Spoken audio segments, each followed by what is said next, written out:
কষ্ট করে আসলে এই প্রতিযোগিতায় অংশগ্রহণ করলে ওই বিষয় সম্পর্কে কিন্তু অনেক স্টাডি করা লাগে, অনেক, অর্থাৎ ওই সময় ওই বিষয় সম্পর্কে যে যত ভালো বলতে পারবে, যত ভালো ভক্তি দেখাতে পারবে, আসলে উইনার কিন্তু তারাই। আপনারা অডিয়েন্স, আপনারা দর্শক, আপনারাও বলতে পারবেন, আপনাদের উপরে অনেক সময় বিচার দেওয়া লাগে যে আপনারাই বলে ছাত্রী অভিভাবক অনেক ভালো করেছে, অনেক সুন্দর করেছে, আশা করি ভবিষ্যতে আরো ভালো করবে। তো এই পর্যায়ে আমি আমার সহপাঠী অর্থাৎ রেজাউল করিম স্যারকে কিছু বলার জন্য বিনীতভাবে অনুরোধ করছি। ধন্যবাদ। আমার সহকর্মী সময় নিচ্ছে আমাদের রেজাল্ট হচ্ছে না, তবে উপস্থিতিদের দৃষ্টি আকর্ষণ করতেছি। আমরা আপনাদের কাছে আবারও ক্ষমা চাচ্ছি যে আমাদের অনুষ্ঠান শুরু করার কথা ছিল 9টায়। আমরা এই প্রতিযোগিতাটা আপনাদের সামনে উপস্থাপন করার জন্যই মূলত আমরা এই প্রতিযোগিতা শুরু হয়েছে গত কয়েক মাস যাবত ধরে। আমাদের ছাত্ররা অক্লান্ত পরিশ্রম করে তারা আমাদের স্টুডেন্টদের সহযোগিতা করে এবং স্টুডেন্টদের অনেক স্টাডি করতে হয়েছে, অনেক পরিশ্রম করতে হয়েছে, তারা এই পর্যন্ত এসেছে। এটা আসলে আপনাদের সামনে একটু উপস্থাপন করার জন্য মূলত আজকে অনুষ্ঠানটা মানে এটা একটু আয়োজন করা, যাতে আপনারা বুঝতে পারেন যে শাইন স্কুল শুধু পাঠদানি করায় না, শাইন স্কুল শুধু পাঠদানি করে না, শাইন স্কুলের দায়িত্ব। এখন আপনারা অনেকে অনেক প্রশ্ন করতে পারেন যে স্যার দায়িত্ব নিয়েছে তো আমি তো দায়িত্বের ফল পাচ্ছি না। আমরা শুধু দায়িত্ব নিয়েছি পাঠদান করানোর জন্য নয়, সুশিক্ষিত হয়ে নিজেকে পরিপূর্ণভাবে তৈরি করার জন্য যতটুকু জ্ঞান অর্জন করা যায় ততটুকু যেন তারা করতে পারে, ইনশাআল্লাহ সেই প্ল্যাটফর্ম আমরা তৈরি করে দিচ্ছি। এখন ঢাকা ইউনিভার্সিটি ভর্তি হলে কি বিশেষ ক্যাডার হয়ে যাবে? আপনাদের কাছে একটা প্রশ্ন, ঢাকা ইউনিভার্সিটি ভর্তি হলে বিশেষ ক্যাডার হয়ে যাবে? হবে না। তার জন্য বাবা মাকেও কিছু করতে হবে। এটা আপনাদের কাছে বোঝানোর কিছু নাই। আপনারা কতটুকু পরিশ্রম করেছেন সেই পরিশ্রমের ফল আজকে আমরা নিতে আছি। আমার টোটাল স্টুডেন্ট হলো প্রায় 1200 স্টুডেন্টের অর্ধেকও যদি অভিভাবক সহ আসে আমার এই ছোট পরিসরে জায়গা হবে না, অথচ আমার একটা ধারণা হবে না। এই জন্য আমাদের অনুষ্ঠানটা এখানে করা, মানে বার্ষিক পরীক্ষা শেষ হলে সবাই একটু ফুপুর বাড়ি, খালামনির বাড়ি, একটু মামার বাড়ি যায়, আবার অনেকে চলেও আসে। আর আপনারা এখানে তো অবগত আছেন অনেকেই যে আপনাদের দৃষ্টি আকর্ষণ করতেছি, তো আপনারা বলেন তো যে কোন দল ফার্স্ট হবে।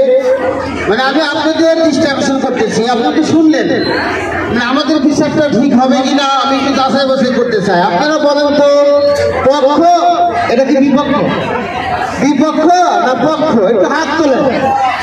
ফার্স্ট হবে কে? পক্ষ। পক্ষের পক্ষে কারা? বেশি নাই। বিপক্ষ, বিপক্ষ তুলনামূলকভাবে বিপক্ষে বেশি আছে। ধন্যবাদ। হাত নামান। আমাদের সাউন্ড আছে, আমি এখন কথা বলতেছি, আমার কথা কি আপনাদের কানে যায়? আসলে ওরা বলতে পারতেছে না, মানে মাউথ স্পিকার যেভাবে মুখ দিয়ে কথা বলবে। তো আমি তো বললাম যে উভয়জন অনেক সুন্দর করেছে, কিন্তু সামান্য কিছু পয়েন্ট মার্কের কারণে হার জিত হয়েছে। এটা হবে পৃথিবীটাই এরকম, this is the go of the world, we have nothing to do, have nothing to say. আমাদের মেনে নিতে হবে, কারণ হার জিত থাকবে, এখানে মন খারাপ করার কিছু নাই।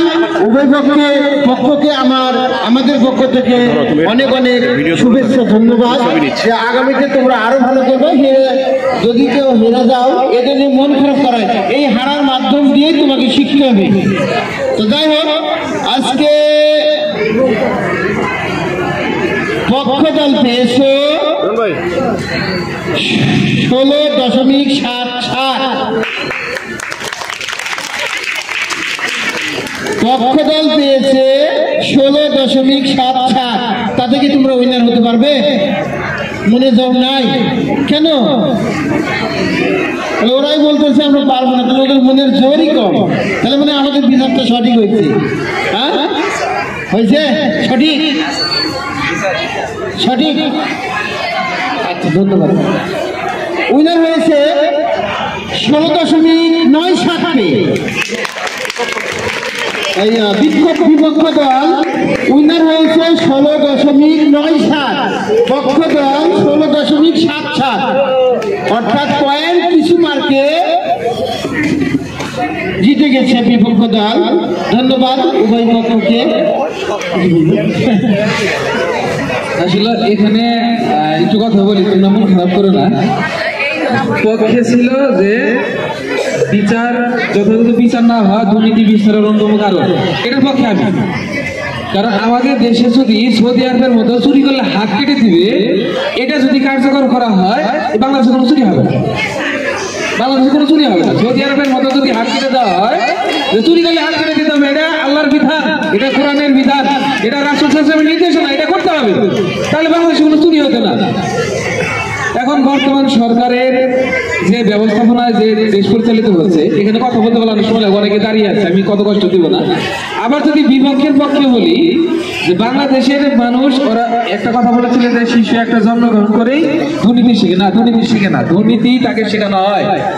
আমাদের দেশের বাচ্চাদেরকে যদি আমরা বলি, যেমন আমাদের কিন্ডারগার্টেন স্কুলের কথা যদি বলি, আমাদের ছোট ছোট বাচ্চাদের অভিভাবক ছাড়া স্কুলে আসা খুব রিস্ক হয়ে যায়। কারণ আমরা বাচ্চাদের শিক্ষা দিই যে বাবা একা একা বাইরে যাও না, কেউ কিছু দিলে খায়ও না, চকলেট খায়ও না, অপরিচিত কারোর সাথে কথা বলো না। কেন?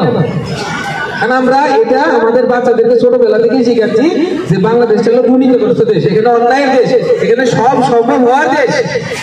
তাহলে এই দেশে যদি যথাযথভাবে বিপক্ষ দলের যে ভাষা ছিল যে আমরা যদি নিজেদেরকে দেশপ্রেমিক হিসেবে তৈরি করতে পারি, ইসলামিক রাষ্ট্র মানে দৃষ্টিকোণ থেকে যদি তৈরি করতে পারি, তাহলে আমাদের দেশে দুর্নীতি থাকবে না।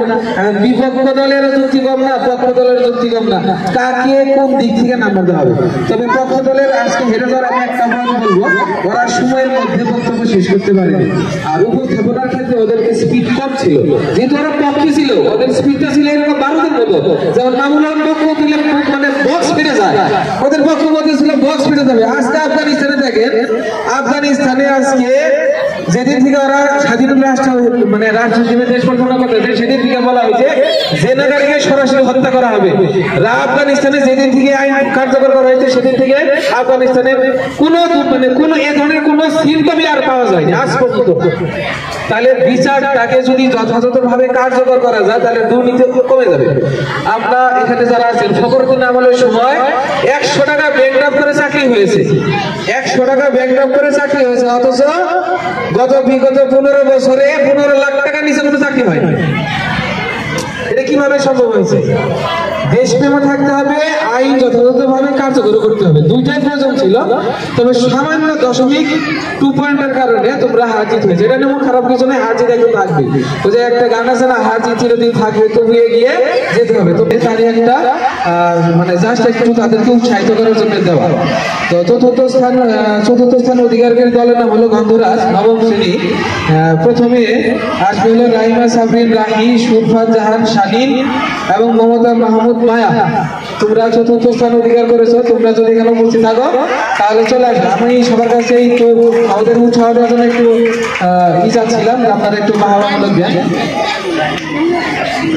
চতুর্থ স্থান অধিকারী দল, আচ্ছা, তৃতীয় স্থান অধিকারী দল রজনীগন্ধা, সুরাইয়া ইসলাম শিফা, তাসফিয়া তানজিম, রাইসা, নওশিন, নাওয়ারোজ। তোমরা যদি এখানে থাকো চলে আসো, চলে আসো।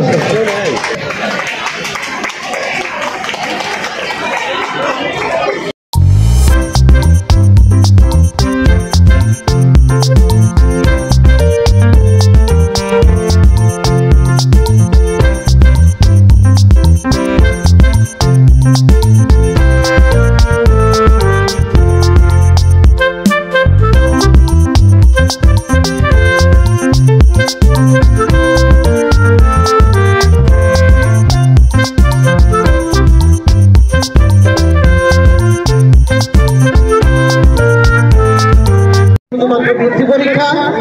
তো আমরা এখানে বৃত্তি দিব 10 জনকে, 5 জন ট্যালেন্টফুল, যে ট্যালেন্টফুল যে 5 জন 12 মাস 1000 করে পাবে, 12,000 টাকা একজন স্টুডেন্ট, অর্থাৎ 12 মাসে পাবে প্রথম 5 জন 60,000 টাকা। আর দ্বিতীয় যে 5 জন সাধারণ করে বৃত্তি পেয়েছে, তারা প্রতি মাসে পাবে 500 টাকা করে, অর্থাৎ 5 জন 12 মাসে পাবে 30,000 টাকা। প্রতি মাসে এই টাকা আমাদের স্টুডেন্ট যাদেরকে বৃত্তি দিব, তারা প্রতি মাসে আমাদের কাছ থেকে বৃত্তির টাকা নিবে। শর্ত একটাই যে আমাদের এখানে অবশ্যই সেই স্টুডেন্টগুলো ভর্তি থাকতে হবে। ধন্যবাদ। আমি এখন ঘোষণা করতেছি যারা ট্যালেন্টফুল বৃত্তি পেয়েছে তাদের নাম আবু সোয়াইব, আব্দুল্লাহ,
আরিফ জায়ান ইসমান, দ্বিতীয় ওম সরকার, তৃতীয় খাদিজাতুল কোবরা।